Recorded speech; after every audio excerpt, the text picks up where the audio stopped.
All right, so we are on part one of the fuel injection conversion on the YZF 600R. Now, this is basically done already, but I wanted to kind of talk you guys through what I did and what you need to do. So the primary focus of this episode will be getting the computer in and wired up and getting your crank signal and wiring up your coil packs. So I believe, and don't hold me to this, that once you kind of run through all these steps and get them going, you can run the bike using the computer for spark, but still having the carburetors for fuel. I didn't do it that way, but I'm assuming, or I'm pretty sure you would be able to. Assuming, bike was running beforehand, which makes everything a lot simpler because you don't have to diagnose as much. But anyways, let's get on to the computer. Now, there's a couple ways to do this, and I figured I'd at least mention them in case you wanted to do it a different way, because, this is just kind of showing you guys what I did, not necessarily the only way to do it. But anyways, so I'm running mine as a full standalone ECU.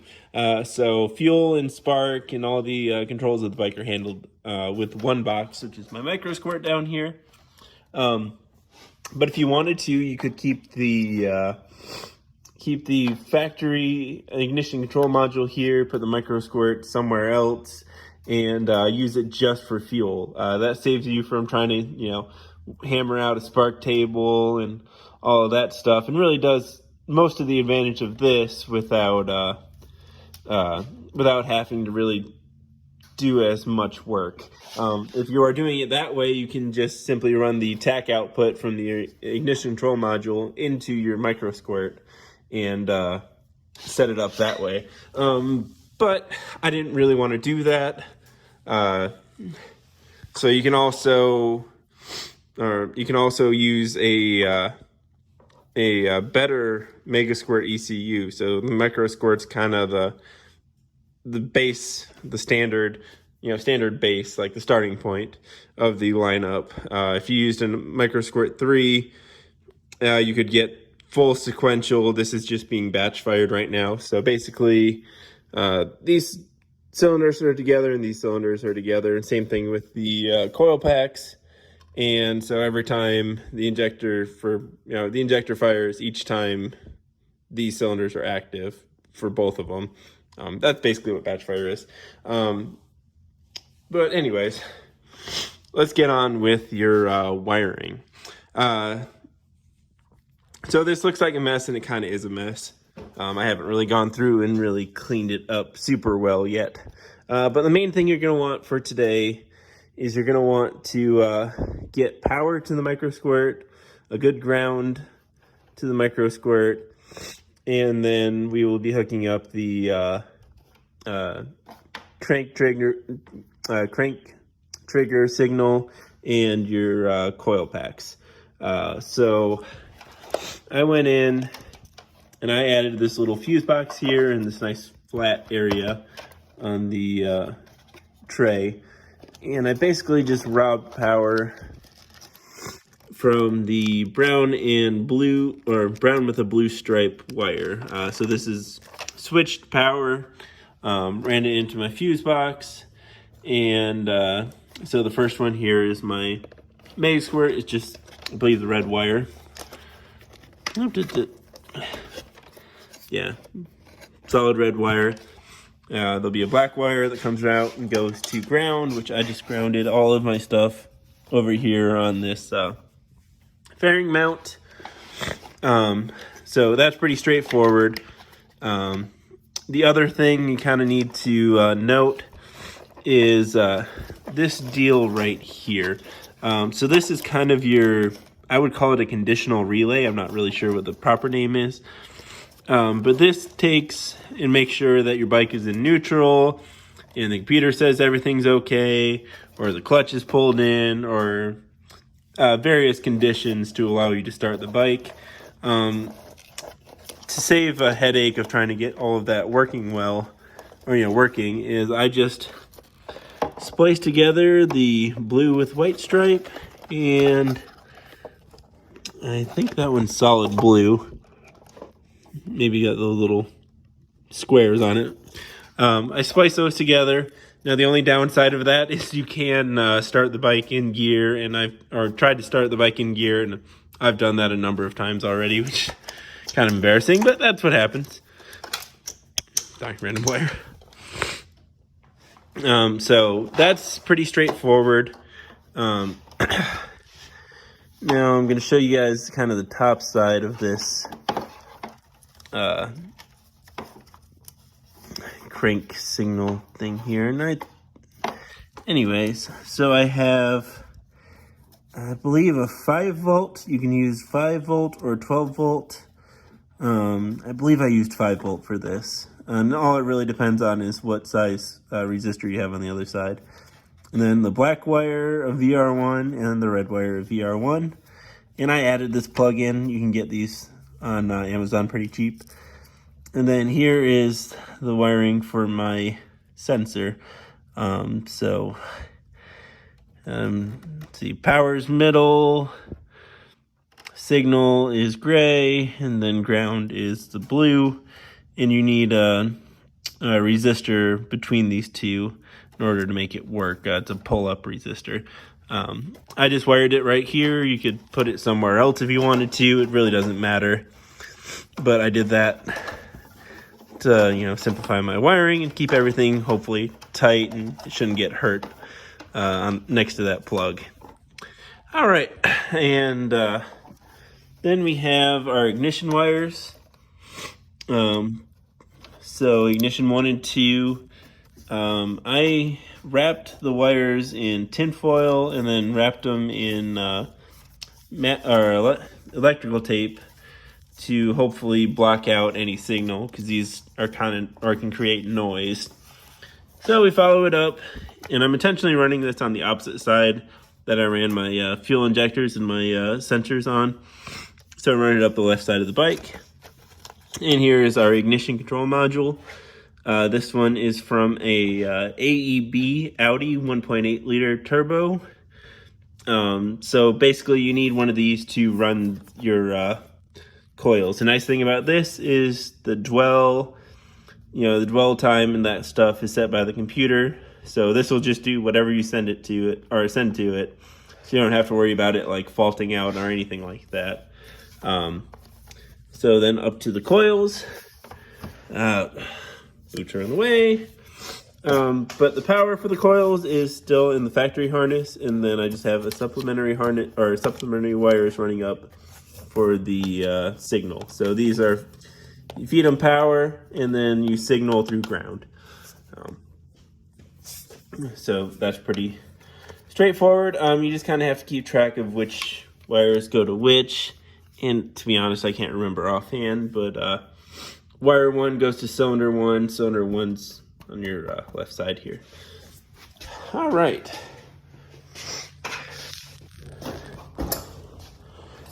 So I have that closed up, so I'll show you guys a clip I made yesterday because it didn't turn out.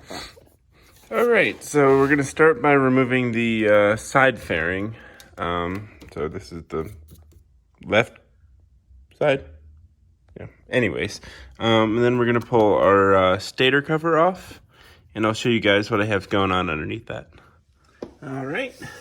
So I loosened this bolt, but don't take it all the way out.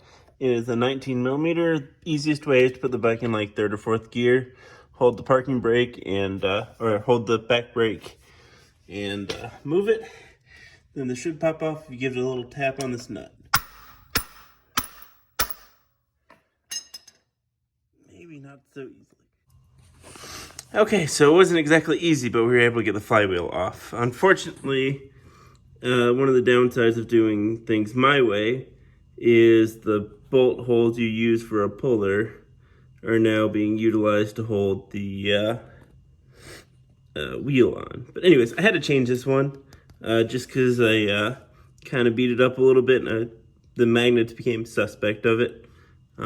So I'm going to change that out while I'm here showing you guys. But yeah, that was kind of a pain. Okay, so back to pretending we are doing this for the first time. So here is the custom reluctor wheel that I had made up. Now I designed this part. It is a 36-1 toothed wheel, and it's kind of meant to hug onto those rivets and line up with those bolt holes. So it doesn't have really any wiggle at all when it sits in. One thing to pay attention to when you're putting this on, this is your little single nub, and then my -1 tooth is to the right of it. So that should help everything line up in the computer program, so you guys don't actually have to work it out for yourselves. But I will show you guys how to, or I will show you that you need to check your spark timing before you get too far in. And it just bolts on to the back using the factory puller bolt locations. Main thing is, damn it. The main thing is you want to use some red Loctite to make sure that these don't come off, because they can really destroy some stuff if they do. And then make sure your bolts don't poke through the face of the flywheel, because that will destroy your stator. I did that the first time, and that caused me so many issues in the long run. Because unfortunately I tried soldering it back together, and I think that probably worked, but I also had a bad connection on the voltage regulator rectifier. So then I thought, well, I destroyed the stator, so the stator's probably bad. So I replaced that with an eBay one, and then it sucked, and it would stop charging once everything got hot, because the lacquer was so crappy. So then I ended up having to buy another one, and it was this whole big fiasco. So make sure your bolts don't hold through, or show through, or go through, whatever. All right, and here's just to show those don't protrude into your flywheel there, or stator area. So now that we got that on there, not super tight, but just snug, we're going to give this thing a spin and make sure the reluctor wheel is turning true.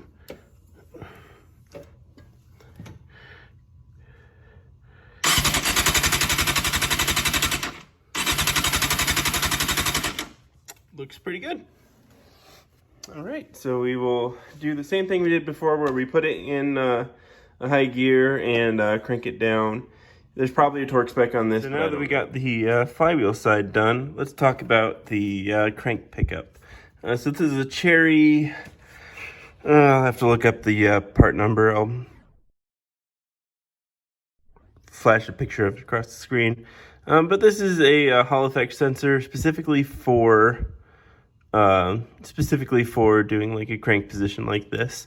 I tried to use a cheap Hall effect sensor, and it didn't have the hertz range, so it would only really pick up until, like, I don't know, about 700 or 800 RPM, and that wasn't nearly enough for a bike that revs to 13,000. So yeah, let's just keep that in mind. So basically, this is one of those things. I had to drill and tap into the case and thread it in. And in order to do that, we also had to remove the little nipple off this coolant crossover tube. So that nipple is used for your heating on the carburetor, so we obviously don't need it anymore. But that's what that is. So you'll have to just take it off, cut that off, and weld it. Then this crank position sensor, which, yeah, I nicked it in an early attempt. Ooh, focus, there we go. I nicked it in an early attempt, so it's a little ugly. But it needs to be pretty darn close to the teeth there in order to get a proper signal. All right, so the crank, crank sensor there. So I did this a really sketchy way. I drilled down with a bunch of drill bit driver extensions and a step bit. After I drilled a pilot hole, and I stepped it down because that was the only bit I had that was an appropriate size for this sensor.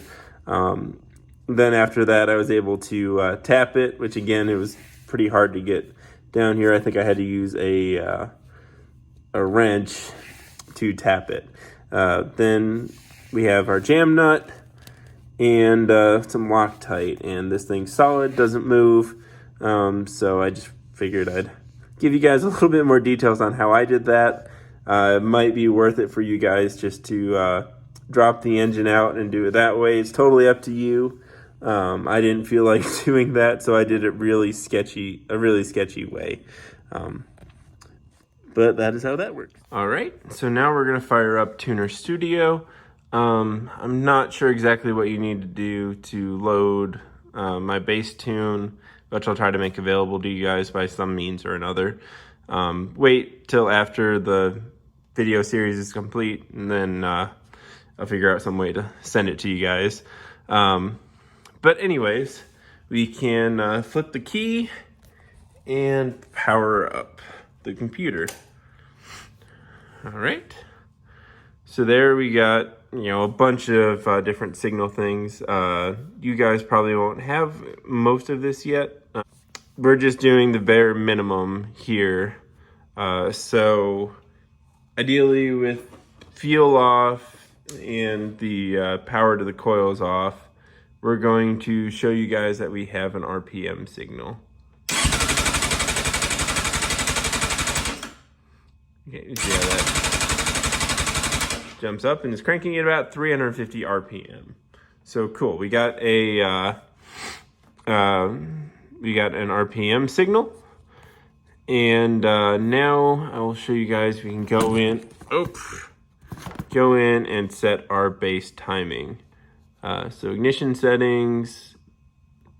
Shoot, stupid USBs are kind of touchy. Okay. So we can go in. Yeah, there you go. It comes back on. So we can tell some information. We have toothed wheel, falling edge, going high. We're doing a waste spark system. Ignition 1 is, yeah. Anyway, so all down, we don't have a cam input. Didn't really get to that. But anyways, so our trigger wheel is a 36, one missing tooth. And then the offset that I came up with was 75 degrees. So it's a 360 degree wheel, 36 teeth each, 36 teeth. So that's 10 degrees each tooth. So basically we count them back, and then we fine tune with a timing light. So what we can do after we have, kind of that set up, yours shouldn't vary much from what I have. We go in here, and then we can do fixed advanced. So fixed timing. So our fixed timing at 0 degrees, or dwell, I set it 4, kind of an arbitrary number for me. But anyways, so if you set that to fixed timing and 0 degrees, every time the spark plug fires, it should be at what the computer thinks is 0 degrees. You have a timing mark for 0 degrees on between your stator cover and your flywheel. So basically, you're just gonna hook up a timing light to cylinder 1, and then give it a crank, and see if it's flashing, which side it's flashing, and then you're going to adjust your tooth 1 angle down here till that matches up pretty well. If it's off like 0.1, 0.2, probably not going to do anything. But if it's 4 or 5 degrees, that can make a difference, and potentially break your engine. So, anyways, that's how you do that. I'm going to go back and change that before I forget. So we're going to use the table. But anyways, that should get you guys going. I decided to do this step first because it involves some pretty heavy modifications to the engine, which I'm assuming most people don't really want to do, or wouldn't really want to do. So I wanted to give you guys a pretty early out on that. So you didn't have to watch all the videos and then just start buying stuff and go, holy crap, I'm not drilling into the engine for that sensor right there. But anyways, thank you guys for watching. Subscribe to keep up on these videos if you haven't already. And I'll see you guys next time.